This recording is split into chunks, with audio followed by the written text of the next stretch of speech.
As Sagradas Escrituras dizem no livro de Hebreus, capítulo 11, que a fé é o firme fundamento das coisas que se esperam e a prova das coisas que não se veem. Esse texto bíblico, se for lido de forma isolada, para alguns que não conheceram a Deus e mesmo os que dizem conhecer, mas não compreenderam, vão definir que tal fé não passa de uma esperança. Por exemplo, alguém pode dizer: tenho fé que um dia eu encontre um amigo que trabalhe nessa empresa e me ajude a arrumar um emprego nela. Até mesmo aquelas pessoas que se dizem cristãs e colocam o nome de Deus no meio das suas esperanças terrenas, dizendo assim: eu tenho fé em Deus que eu irei alcançar o esperado desejo do meu coração. Ou até mesmo aquelas que falam: sim, eu acredito em Deus, tenho muita fé, eu vou à igreja todos os dias, toco meu instrumento, faço parte dos cultos, canto, oro, até prego a palavra. Ou seja, pessoas que dizem ter fé em Deus, mas apoiam sua confiança em suas próprias obras, julgando si mesma estarem agradando a Deus. Pelas suas ações rotineiras na igreja, essas pessoas vivem uma falsa fé, a ponto de achar que viver uma rotina de ir à igreja e participar do culto é o suficiente para definir que de fato creu em Jesus.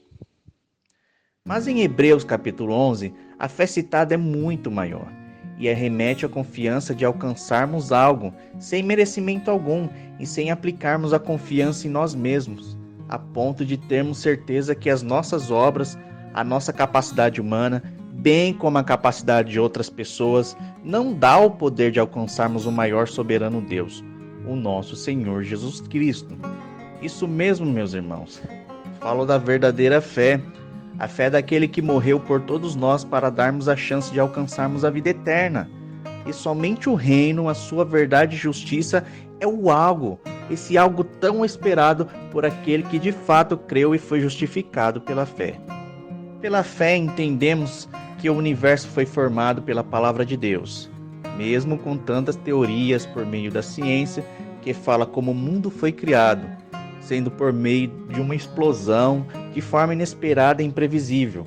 Ainda mesmo assim, quem tem fé em Deus acredita na sua palavra, a fim de que todas as coisas, teorias humanas, não passam de contos. O mesmo texto de Hebreus 11 afirma que por meio da fé em Deus, os nossos irmãos mais antigos tiveram bons testemunhos. Como não lembrar de Abel, filho de Adão, que pela fé ofereceu a Deus um sacrifício superior ao de Caim? Pela fé ele foi reconhecido como justo, por Deus ter aprovado suas ofertas. É isso mesmo, meus irmãos. Abel era um homem que fazia questão de agradar a Deus, dando o seu melhor, pois enquanto Caim oferecia a Deus restos da sua colheita, ficando para si com a melhor parte da colheita, Abel entregava o seu melhor a Deus, e entre os dois ele foi quem Deus se agradou. Embora Abel esteja morto há milhares de anos, ele deixou grandes exemplos para nós. Lembre-se que Abel ofertou o seu melhor a Deus, deixando o exemplo de ofertar uma adoração verdadeira. E essa adoração verdadeira nos dias de hoje é nós recusarmos a nós mesmos, recusarmos os prazeres da carne e a ilusão de nosso coração. Abraão, o homem que foi achado a maior prova de fé em toda a história da Bíblia, pois não demonstrou ter sua fé apenas nos momentos de alegria ou dificuldades. Pela fé, obedeceu à voz de Deus, que é a palavra, peregrinou na terra prometida, como se estivesse em terra estranha, obedeceu, dirigiu-se a um lugar que ele nem sabia para onde estava indo, viveu em tendas, assim como seu filho Isaac e Jacó. Meus irmãos, a fé é tão poderosa que pode mover montanhas. Isso mesmo, o próprio Senhor Jesus Cristo disse isso. Veja o que Jesus Cristo falou após ter repreendido um demônio.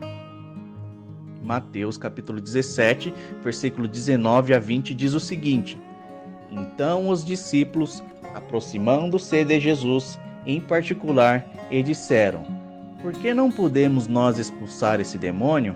E Jesus lhe disse: por causa da incredulidade de vocês, porque em verdade vos digo que, se tiveres fé, como um grão de mostarda, direi a este monte: passa daqui para lá, e o monte há de passar, e nada vos será impossível. Quem tem fé verdadeira em Jesus, as suas vontades terrenas e os desejos da carne do seu coração são deixados de lado, mesmo que esses desejos aparentam ser bons. O homem preparado se preocupa em ter a vida dirigida dentro dos planos de Jesus, a fim de que o Espírito Santo o guie em toda a verdade e em toda a justiça. Para o homem que confia em outros homens, esse não tem a verdadeira fé, e nele provém a maldição. O mesmo é regido pelo seu próprio coração, pois no mesmo texto de Jeremias, capítulo 17, versículo 9, diz que o coração é mais enganoso que qualquer outra coisa, e a sua doença é incurável. Quem é capaz de compreendê-lo?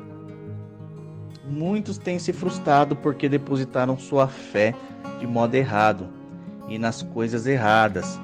Alguns, por exemplo, dizem que só confia neles mesmos. A Bíblia diz que agir assim nos levará à destruição. E veja o que fala em Jeremias capítulo 17, nos versos 5 e 6, o que diz o seguinte: Assim diz o Senhor, maldito é o homem que confia nos homens, que faz da humanidade mortal a sua força, mas cujo coração se afasta do Senhor. Ele será como arbusto do deserto, não verá quando vier algum bem. Habitará nos lugares mais secos do deserto, numa terra salgada, onde não vive ninguém. Resumindo, meus irmãos, apostar no homem é apostar na própria destruição, é apostar na própria ilusão, é apostar na decepção, meus irmãos. E a condenação e a destruição, se não for aqui, lá naquele dia, ela é certa, meus irmãos. A verdadeira fé é capaz de abençoar qualquer um de acordo com o querer de Deus, pois o homem que confia sujeita todos os seus passos a favor da palavra, contudo, no Evangelho do nosso Senhor Jesus Cristo, de certa forma é abençoado. O próprio Espírito Santo o convence em crer em toda a palavra, como suficiente para ensinar, corrigir, repreender, para que o homem seja abençoado e preparado para toda boa obra. Ao homem cuja fé agrada a Deus, cabe a descrição da bênção que a palavra em Jeremias, capítulo 17, no versículo 7 e 8 diz: Mas bendito é o homem cuja confiança está no Senhor. Ele será como uma árvore plantada junto às águas, ou junto ao ribeiro, e que se estende suas raízes para o ribeiro. Ela não temerá quando chegar o calor, porque as suas folhas estão sempre verdes. Não ficará ansiosa no ano da seca, nem deixará de dar fruto. Veja, meus irmãos, que essa bênção descrita em Jeremias não é nenhuma promessa de coisas terrenas que atende às nossas expectativas humanas e os desejos do nosso coração, pois nosso coração é enganoso, não é? Meus irmãos amados, como não lembrar das inúmeras vezes que esse nosso coração nos enganou, não é mesmo?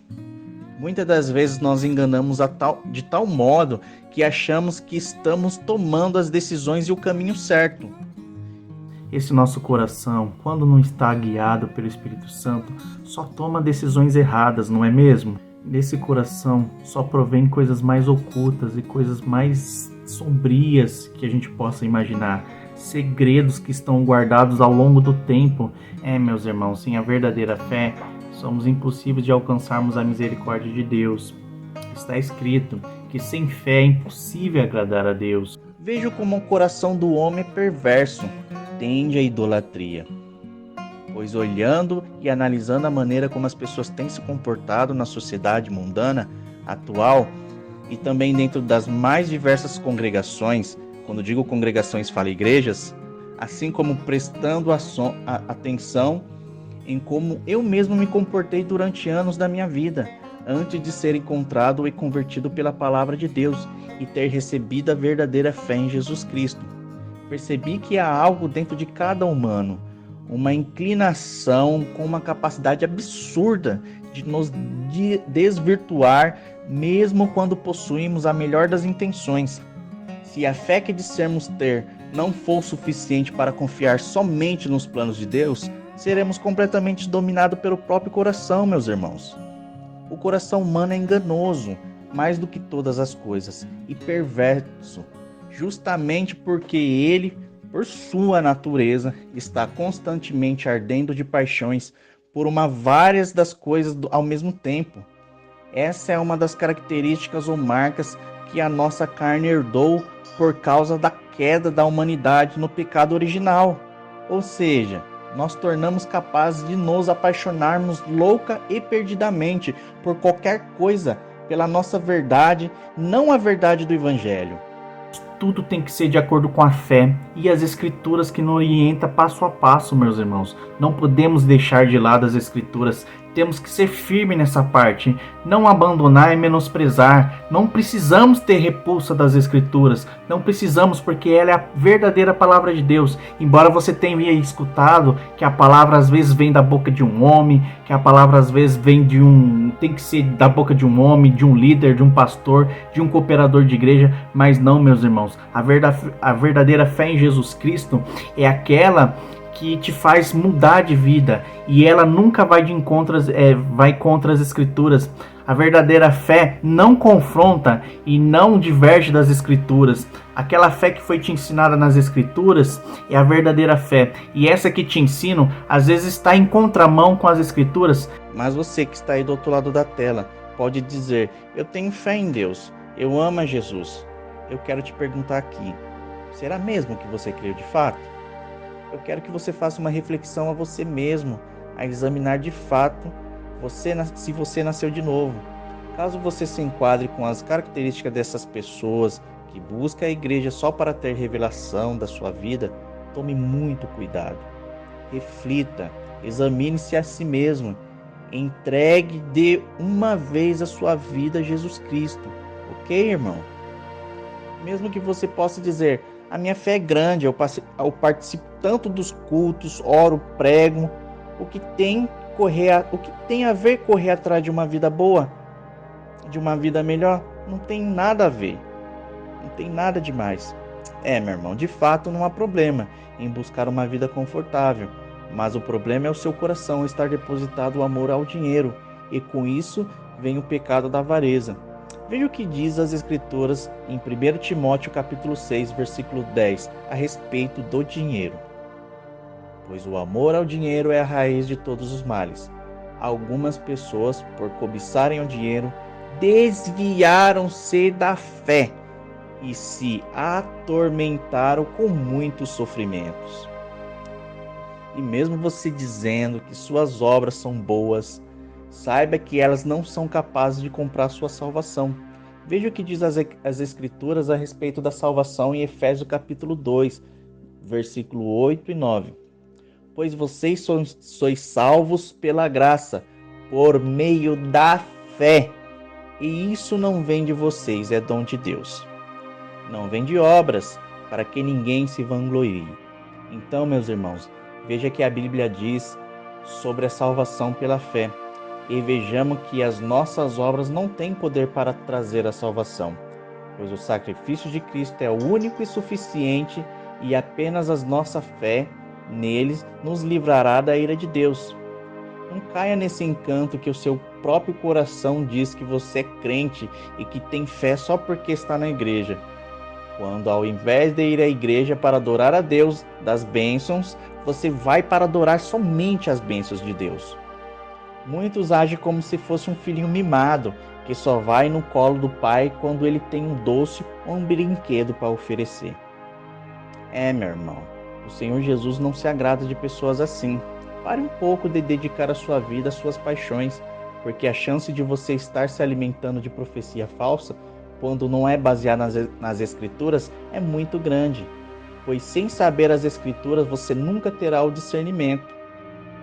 Você que despreza a Bíblia para ficar só na profecia, a chance de você estar se distanciando da verdadeira fé é muito grande.